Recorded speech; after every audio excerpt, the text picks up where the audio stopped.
ദൈവകരുണയെ ഞാനെന്നും പാടിപ്പുകഴ്ത്തും. എൻ്റെ അന്തരാത്മാവിലേക്ക് ഒഴുകിയിറങ്ങിയ ദൈവകരുണ. Sister M Faustina. Diary notebook 2. ദൈവകരുണയെ പാടി സ്തുതിച്ചിടാം. അഖില ലോകത്തിൻ മുൻപിലും വാഴ്ത്തിടാം. ഔന്നത്യമേറിയ ദൈവിക ഭാവമേ, മാനവ ബുദ്ധിക്ക് നീയെന്നും അത്ഭുതം.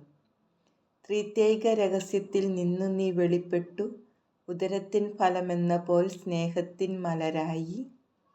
തിരുമുഖ ദർശന നിമിഷത്തിൽ തെളിവായി കാണുന്നു ആത്മാവിൽ ദിവ്യ കരുണതൻ മഹിമ പ്രതാപം. ദൈവമേ, നിൻ കാരുണ്യ സ്രോതസ്സിൽ നിന്നു നിർഗളിക്കുന്നു ജീവനും സന്തോഷവും.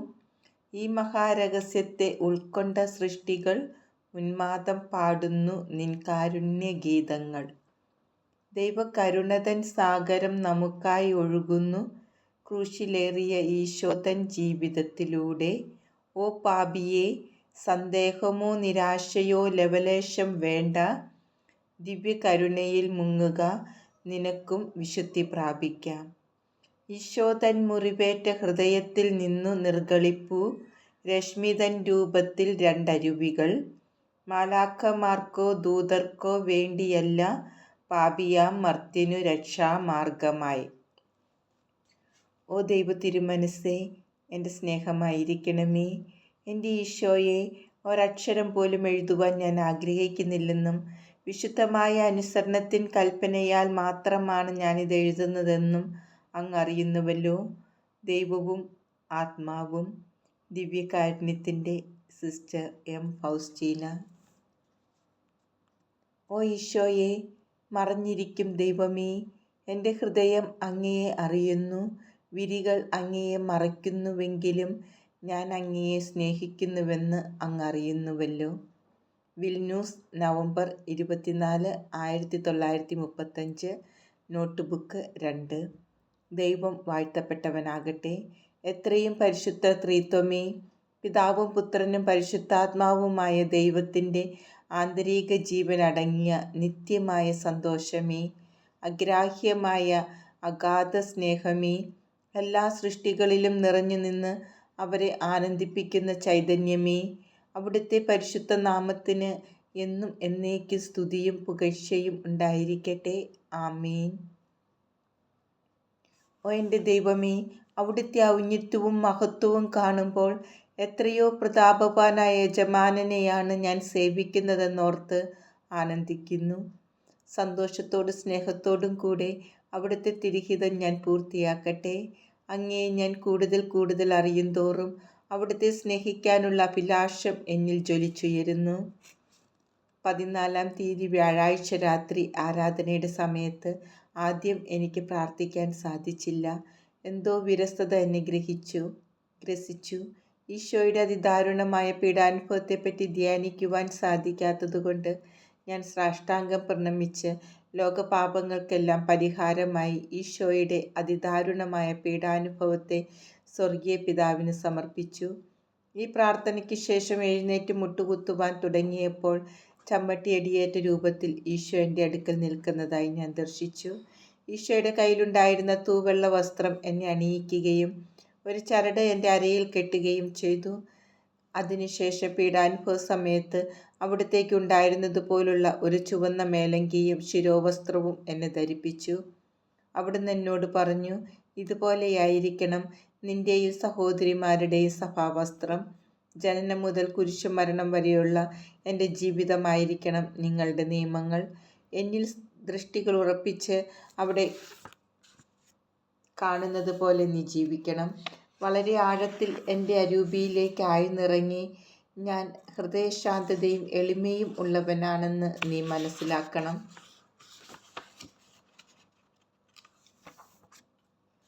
ഒരവസരത്തിൽ ദൈവം എന്നിൽ നിന്ന് ആവശ്യപ്പെടുന്ന കാര്യങ്ങൾ എത്രയും വേഗം പൂർത്തിയാക്കുവാനുള്ള വ്യഗ്രത എനിക്ക് അനുഭവപ്പെട്ടു. കപ്പേളയിൽ പ്രവേശിച്ചപ്പോൾ ഒരു സ്വരം എൻ്റെ അന്തരാത്മാവിൽ മന്ത്രിച്ചു, നീ എന്തിനാണ് ഭയപ്പെടുന്നത്? എൻ്റെ സർവശക്തിയാൽ നിന്നെ സഹായിക്കാൻ എനിക്ക് കഴിയുകയില്ലെന്ന് നീ ചിന്തിക്കുന്നുവോ? ആ നിമിഷത്തിൽ തന്നെ അവിടുത്തെ തിരിഹിതം പൂർത്തിയാക്കുവാൻ അനുഭവപ്പെട്ടേക്കാവുന്ന ബുദ്ധിമുട്ടുകൾ ഒന്നുമല്ലെന്ന് തോന്നത്തക്ക വിധത്തിൽ എൻ്റെ ആത്മാവ് ശക്തിപ്പെട്ടു. വെള്ളിയാഴ്ച വിശുദ്ധ കുർബാനയുടെ സമയത്ത് എൻ്റെ ആത്മാവ് ദൈവിക ആനന്ദത്തിൽ നിറഞ്ഞു കവിഞ്ഞു. ഈ വാക്കുകൾ എൻ്റെ ആത്മാവിൽ ഞാൻ ശ്രവിച്ചു. നിർമ്മലമായ സ്ഫടികത്തിലൂടെ സൂര്യരശ്മി കടന്നു പോകുന്നത് പോലെ മനുഷ്യനായി അവതരിച്ച ഈശോയുടെ തിരുഹൃദയത്തിലൂടെ എൻ്റെ കരുണ ആത്മാക്കളിലേക്ക് കടന്നു വരുന്നു. ഈശോയിലും ഈശോയിലൂടെയും ഈശോ വഴിയും മാത്രമേ നമുക്ക് ദൈവത്തെ സമീപിക്കുവാൻ സാധിക്കുകയുള്ളൂവെന്ന് ഞാൻ മനസ്സിലാക്കുകയും അനുഭവിക്കുകയും ചെയ്തു. ഓസ്ട്രാബ്രാമയിലെ നൊവേനയുടെ അവസാന ദിവസം നവംബർ 15 സായാഹ്നത്തിൽ ലുത്തിനിയ ആലാപത്തിനു ശേഷം പരിശുദ്ധ ദിവ്യകാരുണ്യം അൾത്താരയിൽ പ്രതിഷ്ഠിച്ച ഉടനെ ഉണ്ണീശോ തൻ്റെ കുഞ്ഞിളം കരങ്ങൾ നീട്ടിപ്പിടിച്ചുകൊണ്ട് പ്രത്യക്ഷനായി. അവിടുന്ന് തൻ്റെ കരങ്ങൾ ആദ്യം പരിശുദ്ധ അമ്മയുടെ ചിത്രത്തിന് നേരെ നീട്ടുകയും ആ നിമിഷം പരിശുദ്ധ അമ്മ ജീവനുള്ളവളായി അതിൽ കാണപ്പെടുകയും ചെയ്തു. ദൈവമാതാവ് എന്നോട് സംസാരിച്ചു കൊണ്ടിരുന്നപ്പോൾ അവിടുന്ന് തൻ്റെ ഇളം കൈകൾ സമൂഹത്തിൻ്റെ നേരെ തുറന്നു പിടിച്ചു. ദൈവം എന്നോട് ആവശ്യപ്പെടുന്ന കാര്യങ്ങൾ ഒരു കൊച്ചുകുട്ടിയെപ്പോലെ ചോദ്യം ചെയ്യാതെ സ്വീകരിക്കണമെന്നും അല്ലെങ്കിൽ ദൈവം എന്നിൽ സംപ്രീതനാവുകയില്ലെന്നും ദൈവമാതാവ് എന്നോട് പറഞ്ഞു. ഉണ്ണീശ അപ്രത്യക്ഷനായ ആ നിമിഷം പരിശുദ്ധ അമ്മയുടെ ചിത്രം പൂർവ്വസ്ഥിതിയിലാവുകയും വലിയ സന്തോഷവും സമാധാനവും എൻ്റെ ആത്മാവിൽ അനുഭവപ്പെടുകയും ചെയ്തു. ഞാൻ കർത്താവിനോട് പറഞ്ഞു, അവിടുത്തെ ഇഷ്ടം പോലെ എന്നോട് ചെയ്തു കൊള്ളുക, ഞാൻ എന്തിനും തയ്യാറാണ്. എന്നാൽ എൻ്റെ ദൈവമേ, അവിടുന്ന് ഒരു നിമിഷത്തേക്ക് പോലും എന്നെ കൈവിടരുതേ. പരിശുദ്ധ ത്രിത്വത്തിൻ്റെ മഹത്വത്തിനു വേണ്ടി ദിവസവും ഒരു കഷ്ണം റൊട്ടിയും ഒരു ഗ്ലാസ് വെള്ളവും മാത്രം കഴിച്ച് 40 ദിവസം ഉപവസിക്കാൻ ഞാൻ മദർ സുപ്പീരിയറിനോട് ബോർജിയ അനുവാദം ചോദിച്ചുവെങ്കിലും എൻ്റെ ആത്മീയ പിതാവിൻ്റെ ഫാദർ സൊപ്പോച്കോ നിർദ്ദേശാനുസരണം 40 ദിവസത്തിന് പകരം 7 ദിവസം അനുവദിച്ചുകൊണ്ട് മദർ പറഞ്ഞു, സഹോദരി, മറ്റുള്ളവർ ശ്രദ്ധിക്കാനിടയാകുമെന്നുള്ളത് കൊണ്ട് പൂർണ്ണമായും നിന്റെ ഉത്തരവാദിത്തങ്ങളിൽ നിന്ന് മാറ്റുവാൻ എനിക്ക് സാധിക്കുകയില്ല. പ്രാർത്ഥനയ്ക്കായി നിന്നെ സമർപ്പിക്കുവാൻ അനുവദിക്കുന്നെങ്കിലും ഉപവാസത്തിൻ്റെ കാര്യത്തിൽ നിന്നെ സംരക്ഷിക്കുവാൻ എനിക്ക് ബുദ്ധിമുട്ടുണ്ട്. മദർ തുടർന്നു, സഹോദരി, ഇപ്പോൾ പോവുക. എന്തെങ്കിലും ആന്തരിക പ്രകാശം എനിക്ക് ലഭിക്കുമായിരിക്കും.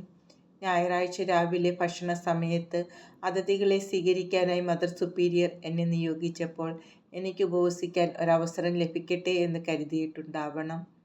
ആരും മനസ്സിലാക്കാതെ ഉപവസിക്കാൻ അവസരം നൽകുവാനാണോ അതിഥികളെ സ്വീകരിക്കാനായി എന്നെ നിയോഗിച്ചത് എന്ന് അല്പസമയത്തിന് ശേഷം മദറിൻ്റെ അടുക്കൽ ചെന്ന് ഞാൻ ചോദിച്ചു. അത് മനസ്സിൽ വിചാരിച്ചുകൊണ്ടാണ് ഞാൻ സഹോദരിയെ നിയോഗിച്ചത് എന്ന് മദർ പറഞ്ഞപ്പോൾ അത് തന്നെയായിരുന്നല്ലോ ഉള്ളിൻ്റെ ഉള്ളിൽ എനിക്ക് അനുഭവപ്പെട്ടതെന്ന് ഞാൻ ഓർത്തു. 1935 നവംബർ 24 ഞായറാഴ്ച രാവിലെ തന്നെ ഞാൻ ദിവ്യകാരുണ്യ സന്നിധിയിൽ അണിഞ്ഞ് പരിശുദ്ധ കുർബാനയിൽ സന്നിഹിതനായിരിക്കുന്ന ദിവ്യ ഈശോയോട് ചേർത്ത് എന്നെയും നിത്യപിതാവിന് സമർപ്പിച്ചു. അപ്പോൾ അന്തരാത്മാവിൽ ഈ സ്വരം ഞാൻ ശ്രവിച്ചു, എന്നോട് പരമാവധി ഒന്നായി യോജിച്ചിരിക്കുക എന്നതായിരിക്കണം നിൻ്റെയും സഭാംഗങ്ങളുടെയും ലക്ഷ്യം. ആ സ്നേഹത്തിലൂടെ ഈ ലോകത്തെ സ്വർഗവുമായി നീ രമ്യതപ്പെടുത്തും. നീതിയുടെ ദൈവകോപത്തെ മയപ്പെടുത്തും. ദൈവകരുണ ഈ ലോകത്തിലേക്ക് ഒഴുക്കുവാനായി നീ അപേക്ഷിക്കും. എൻ്റെ ഹൃദയത്തിന് ഏറ്റവും അമൂല്യമായ 2 രത്നങ്ങൾ ഞാൻ നിന്നെ ഫലമേൽപ്പിക്കുകയാണ്. വൈദികരുടെയും സന്യസ്തരുടെയും ആത്മാക്കൾ. നീ അവർക്കായി പ്രത്യേകം പ്രാർത്ഥിക്കണം. നീ നിന്നെ തന്നെ ഇല്ലായ്മ ചെയ്യുന്നതിലൂടെയായിരിക്കും അവർക്ക് ശക്തി ലഭിക്കുന്നത്. നിന്റെ പ്രാർത്ഥനയും ഉപവാസവും ഇന്ദ്രിയ നിഗ്രഹങ്ങളും ജോലിയും സഹനങ്ങളും എൻ്റെ സഹനങ്ങളുമായി യോജിപ്പിക്കുക. അപ്പോൾ എൻ്റെ പിതാവിൻ്റെ മുമ്പിൽ അവയ്ക്ക് വലിയ ശക്തിയുണ്ടായിരിക്കും. വിശുദ്ധ കുർബാന സ്വീകരണാനന്തരം ഈശോയെ ഞാൻ കാണുകയും അവിടുന്ന് ഈ വാക്കുകൾ എന്നോട് അരുളി ചെയ്യുകയും ചെയ്തു. ഇന്ന് നീ എൻ്റെ ദാരിദ്ര്യ ചൈതന്യത്തിലേക്ക് കടന്നു വരികയും അതനുസരിച്ച് എല്ലാ കാര്യങ്ങളും ക്രമപ്പെടുത്തുകയും വേണം. രമ്യഹർമ്മ്യങ്ങളിലോ മണിമാണികകളിലോ അല്ല ഞാൻ സന്തോഷമായി വാഴുന്നത്. പരിശുദ്ധവും വിനീതവുമായ ഹൃദയമാണ് ഞാൻ അഭിലഷിക്കുന്നത്. ദാരിദ്ര്യാരൂപിയെക്കുറിച്ച് ഞാൻ തനിച്ചിരുന്ന് ധ്യാനിച്ചു. ഈശോയെ, അങ്ങ് എല്ലാറ്റിൻ്റെയും സൃഷ്ടാവും അധിപതിയും ആയിരുന്നിട്ടും ഒന്നും സ്വന്തമാക്കാതെ പുൽക്കൂട് മുതൽ തലചായ്ക്കാൻ ഇടമില്ലാതെ എല്ലാവർക്കും നന്മ ചെയ്ത് ജീവിച്ചു. അവിടുത്തെ ദാരിദ്ര്യത്തിൻ്റെ പാരമ്യം കുരിശിൽ ഞാൻ ദർശിക്കുന്നു. ധരിക്കുവാൻ ഒരു വസ്ത്രം പോലും അവിടുത്തേക്കില്ലായിരുന്നു. ഓ എൻ്റെ ഈശോയെ, ആഘോഷമായ ദാരിദ്ര്യവ്രതത്തിലൂടെ ഞാൻ അങ്ങയെപ്പോലെയാകുവാൻ ആഗ്രഹിക്കുന്നു. ഓ ദാരിദ്ര്യമേ, ഇനി നീയായിരിക്കും എൻ്റെ അമ്മ. ലൗകിക സമ്പത്തൊന്നും സ്വന്തമാക്കാത്തതിനാൽ ഉപേക്ഷിക്കുവാൻ ഒന്നുമില്ല എന്ന് ചിന്തിച്ചാലും അവയ്ക്കു വേണ്ടിയുള്ള ആഗ്രഹം പോലും ഇല്ലാതിരിക്കട്ടെ. എത്രയും പരിശുദ്ധ പരമദിവ്യകാരുണ്യമേ, അവിടുത്തെ ദാരിദ്ര്യം എത്രയോ ശ്രേഷ്ഠമാണ്, ഉന്നതമാണ്. ഈശോയെ, കുരിശിലങ്ങ് അനുഭവിച്ച പരിത്യക്തതയുടെ പാരമ്യം അനുഭവിക്കുവാൻ ഒരാത്മാവിനും കഴിഞ്ഞിട്ടില്ലല്ലോ. ബ്രഹ്മചര്യം. 6ഉം 9ഉം കൽപ്പനകൾ വിലക്കുന്ന എല്ലാ കാര്യങ്ങളും ഈ വ്രതത്താൽ നിഷിദ്ധമാണെന്ന് വിശദീകരിക്കേണ്ട ആവശ്യമില്ല. പ്രവൃത്തിയിലും ചിന്തയിലും സംസാരത്തിലും വികാരങ്ങളിലും ബ്രഹ്മചര്യവ്രതം നമ്മെ കടപ്പെടുത്തുന്നു. ആഘോഷമായ വ്രതം സാധാരണ വ്രതത്തിൽ നിന്ന് എല്ലാ അർത്ഥത്തിലും വളരെ വ്യത്യസ്തമാണെന്ന് ഞാൻ മനസ്സിലാക്കുകയും അതേക്കുറിച്ച് ധ്യാനിച്ചു കൊണ്ടിരുന്നപ്പോൾ ഈ സ്വരം എൻ്റെ ആത്മാവിൽ ഞാൻ ശ്രവിക്കുകയും ചെയ്തു. നീ നിത്യമായും എൻ്റെ മണവാട്ടിയും നിന്റെ പരിശുദ്ധി മാലാഖമാരുടേതിനേക്കാൾ ശ്രേഷ്ഠതയുള്ളതുമായിരിക്കും. എന്തുകൊണ്ടെന്നാൽ നീയും ഞാനുമായുള്ള അതേ ആത്മബന്ധത്തിലേക്ക് ഒരു മാലാഖയ്ക്കും കടന്നു വരുവാൻ സാധിക്കുകയില്ല. അതിനാൽ എൻ്റെ മണവാട്ടിയുടെ നിസ്സാരമായ പ്രവൃത്തിയും എൻ്റെ ദൃഷ്ടിയിൽ അമൂല്യമാണ്. പരിശുദ്ധമായ ആത്മാവിന് ദൈവത്തിൻ്റെ മുമ്പിലുള്ള ശക്തി അപരിമേയമാണ്. അനുസരണം. ഈശോ എൻ്റെ ആത്മാവിൽ ഇങ്ങനെ മന്ത്രിച്ചു: പിതാവിൻ്റെ ഇഷ്ടം നിറവേറ്റുവാനാണ് ഞാൻ വന്നിരിക്കുന്നത്. എൻ്റെ മാതാപിതാക്കന്മാരെയും എന്നെ പീഡിപ്പിച്ചവരെയും ഞാൻ അനുസരിച്ചു. ഇപ്പോൾ പുരോഹിതരെയും ഞാൻ അനുസരിക്കുന്നു. ഓ ഈശോയെ, അനുസരണത്തിൻ്റെ അരൂപി അടങ്ങിയിരിക്കുന്നത് ബാഹ്യമായ പ്രവൃത്തിയിൽ മാത്രമല്ല, ബുദ്ധിയും യുക്തിയും മനസ്സും അടിയറവ് വയ്ക്കുന്നതിലാണെന്ന് ഞാൻ മനസ്സിലാക്കുന്നു. അധികാരികളെ അനുസരിക്കുമ്പോൾ അങ്ങയെ തന്നെയാണല്ലോ ഞാൻ അനുസരിക്കുന്നത്. ദൈവത്തിൻ്റെ സ്ഥാനത്ത് നിന്ന് എനിക്ക് നിർദ്ദേശങ്ങൾ നൽകുന്നത് ഒരു മാലാഖയാണോ മനുഷ്യനാണോ എന്നത് ഒരു വ്യത്യാസവും വരുത്തുന്നില്ല. ഞാൻ അവരെ അനുസരിക്കണം. എന്തുകൊണ്ടെന്നാൽ അവർ അങ്ങയുടെ വക്താക്കളായിട്ടാണല്ലോ എനിക്ക് നിർദ്ദേശങ്ങൾ നൽകുന്നത്. അനുസരണ വ്രതത്തെക്കുറിച്ചുള്ള കാര്യങ്ങൾ വളരെ വ്യക്തതയുള്ളതാകയാൽ അതിലേക്ക് കൂടുതൽ കടക്കാതെ പുതിയ സന്യാസ സഭയെക്കുറിച്ചുള്ള ചില പൊതുവായ ചിന്തകൾ ഞാനിവിടെ കുറിക്കട്ടെ. പൊതുവായ കാര്യങ്ങൾ. ഒരിക്കലും ആഡംബരമുള്ള ഒരു ഭവനം പോലും ഉണ്ടായിരിക്കരുത്. ചെറിയൊരു പള്ളിയും 10ൽ കവിയാത്ത അംഗങ്ങളുള്ളതും ബാഹ്യമായ കാര്യങ്ങളും പള്ളിയുടെ കാര്യങ്ങളും നോക്കുവാൻ 2 തുണ സഹോദരികളുള്ളതുമായ സമൂഹങ്ങളാണ് വേണ്ടത്. ഈ 2 സഹോദരികൾ സഭാവസ്ത്രത്തിന് പകരം ആത്മായ വസ്ത്രമാണ് ധരിക്കേണ്ടത്. അവർ സാധാരണ വ്രതം എടുത്തവരായിരിക്കണം. എന്നാൽ അവർ സമൂഹത്തിലെ ആവൃത്തി നിയമം അനുഷ്ഠിക്കുന്ന ശ്രേഷ്ഠതയ്ക്ക് പൂർണ്ണമായി വിധേയരായിരിക്കണം. സമൂഹത്തിൻ്റെ എല്ലാ ആധ്യാത്മിക ആനുകൂല്യങ്ങൾക്കും അവർ അർഹരായിരിക്കും. അവർ ഒരിക്കലും 2 പേരിൽ കൂടുതലാകുവാൻ പാടില്ല. ഒന്നാണ് കൂടുതൽ അഭിലഷണീയം. നിയമാനുഷ്ഠാനം, വ്രതപാലനം, സഭാചൈതന്യം എന്നിവയിൽ ഏകീകൃതമാണെങ്കിലും ഓരോ ഭവനവും മറ്റൊന്നിൽ നിന്ന് പൂർണ്ണമായി സ്വതന്ത്രമായിരിക്കും. എന്നാൽ ചില പ്രത്യേക സാഹചര്യങ്ങളിൽ ഒരു സഹോദരിയെ മറ്റൊരു ഭവനത്തിലേക്ക് മാറ്റാവുന്നതാണ്. അതുപോലെ പുതിയ ഭവനങ്ങൾ തുടങ്ങേണ്ടി വരുന്ന സാഹചര്യങ്ങളിലും ഇത് അനുവർത്തിക്കാവുന്നതാണ്. ഓരോ ഭവനവും അതാത് സഭാധ്യക്ഷന്മാർക്ക് കീഴിലായിരിക്കും. ഓരോ സഹോദരിക്കും ഒരു ചെറിയ മുറിയുണ്ടെങ്കിലും പ്രാർത്ഥന, ഭക്ഷണം, ഉല്ലാസം എന്നിവ സമൂഹമായിട്ടായിരിക്കണം. വ്രതവാഗ്ദാനത്തിനു ശേഷം ഗ്രില്ലിൽ കൂടി പോലും ഒരു സഹോദരിയും പുറംലോകം കാണുവാൻ പാടില്ല.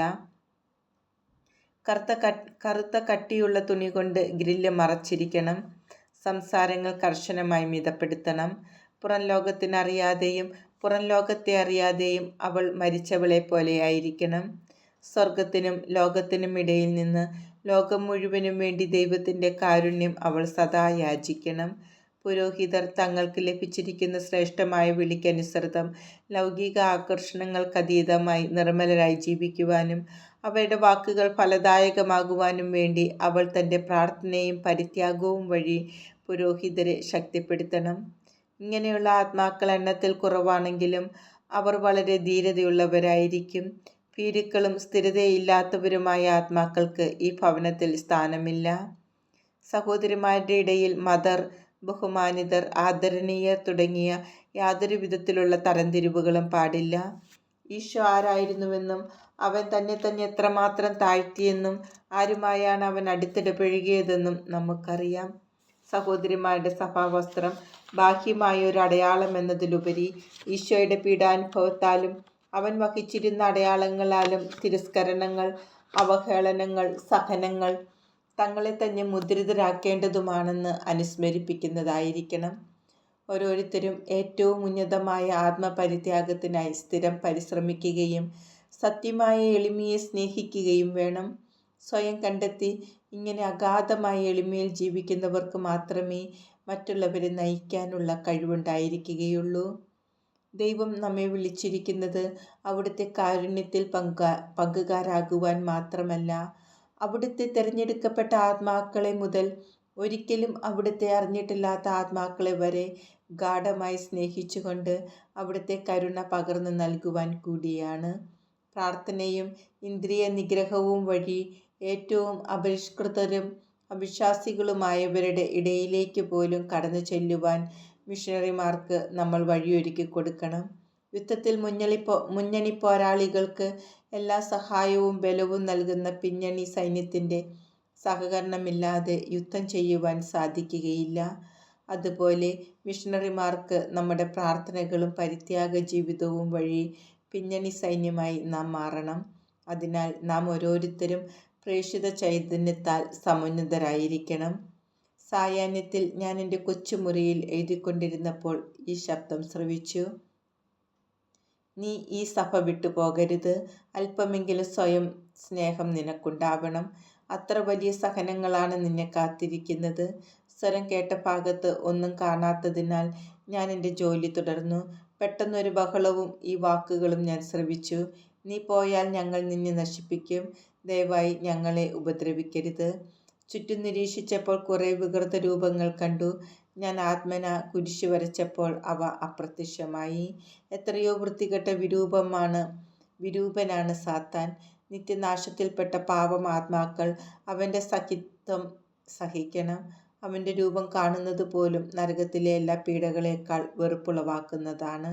അല്പസമയത്തിന് ശേഷം എൻ്റെ ആത്മാവിൽ ഈ സ്വരം ഞാൻ ശ്രവിച്ചു: യാതൊന്നിനെയും നീ ഭയപ്പെടേണ്ട.